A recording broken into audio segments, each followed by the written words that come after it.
David Boyle, and I'm quitting alcohol. So it hasn't stopped raining even for 1 minute since I got back to fucking Sydney, and apparently it had been raining for 3 weeks prior to my arrival. It has just been unrelenting fucking rain.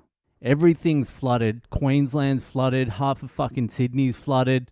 It's just non-stop. There's these little potholes in the road that I've been noticing everywhere. There isn't usually these fucking potholes. They look like mini sinkholes, and that's what's coming next. Sinkholes. Whole fucking suburbs are going under. That would just be perfect, wouldn't it? 2 years of COVID, World War III, and now sinkholes. You can't even walk down the road to get some fucking KFC without falling to your death into a fucking ravine. But I swear that's coming because these little potholes look like little sinkholes. And at one intersection near me, the whole fucking section has just been fucking washed away. It's just sunk down, like everything underneath the road has been washed away. And then the road's all crumbled and fucked. I didn't realize how bad the floods were until like today, really. Because I've been trying to avoid the fucking news. There's only so much one person can take. But the floods are bad. People have died. My auntie got evacuated from her church with her 3 fucking dogs. My auntie lives in a church. She bought a fucking church in the middle of nowhere. She's a full-on Christian. I don't know if she's a good person though, but she's a Christian when it suits. Anyway, she was on a boat today. Half of Sydney's underwater. It makes sense as well. There has been so much fucking rain. And that's just in like the 5 days since I've been here. 3 weeks it's meant to have been going on for.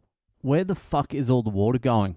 Just so much fucking water. The weather, you got to keep your eye on the weather. It's a cheeky fucker. It can do anything. You always underestimate the weather. You're like, oh, it's just a little bit of rain. 3 days later, you're on a fucking bit of driftwood floating down the street. You got to keep your eye on the weather.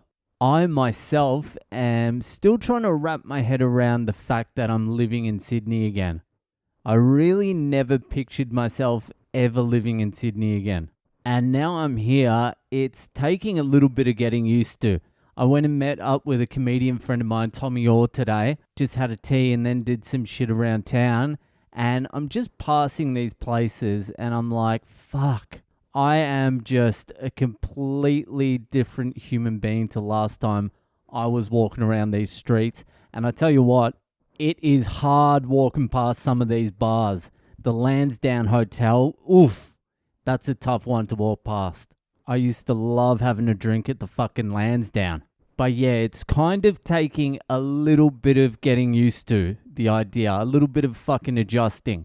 I went to the supermarket the other day, it's like 10 minutes down the road, and on my way, I passed this place, this fucking bar that me and my mate were at about 14 years ago. So me and my mate Jakey one day, we're down in Bondi and we're fucking hammered, and we're like, let's just jump on a bus and fucking go wherever the bus fucking takes us.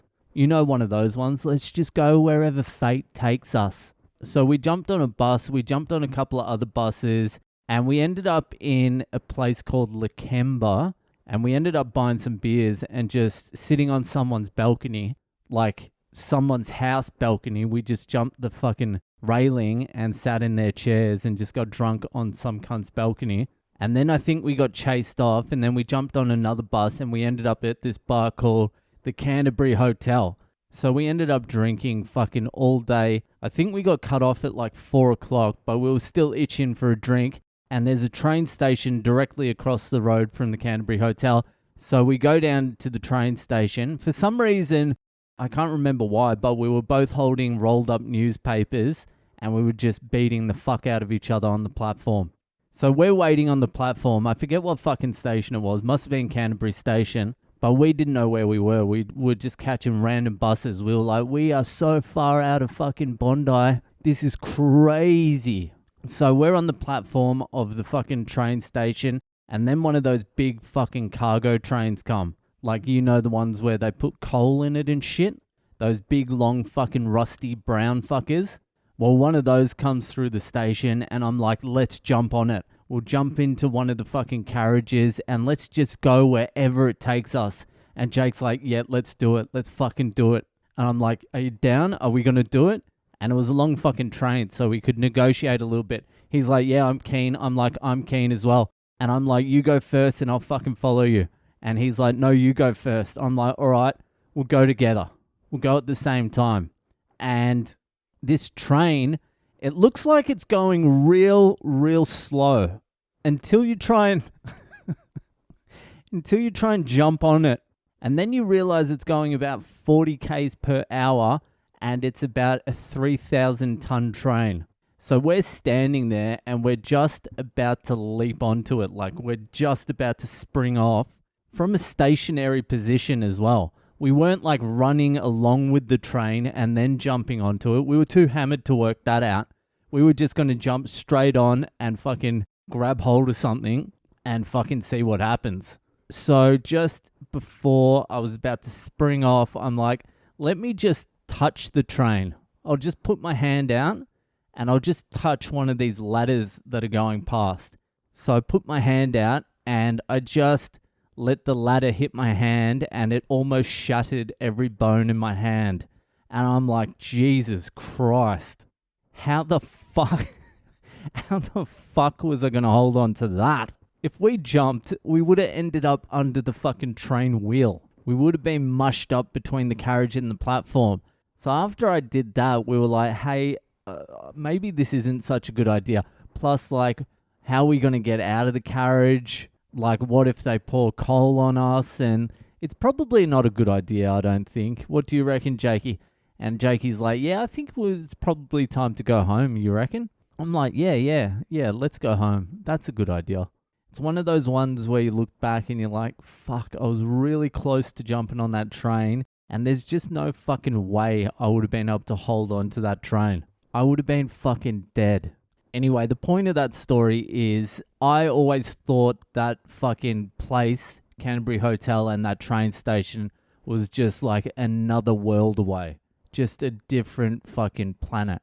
And I haven't seen it in like 14 years, however fucking long it is. And I was on my way to the supermarket yesterday and I passed the Canterbury Hotel on the way. I live 5 minutes away from the fucking joint now. That's what happens in life. People are like, it's funny where life takes you. No, it's not. Life always takes you west.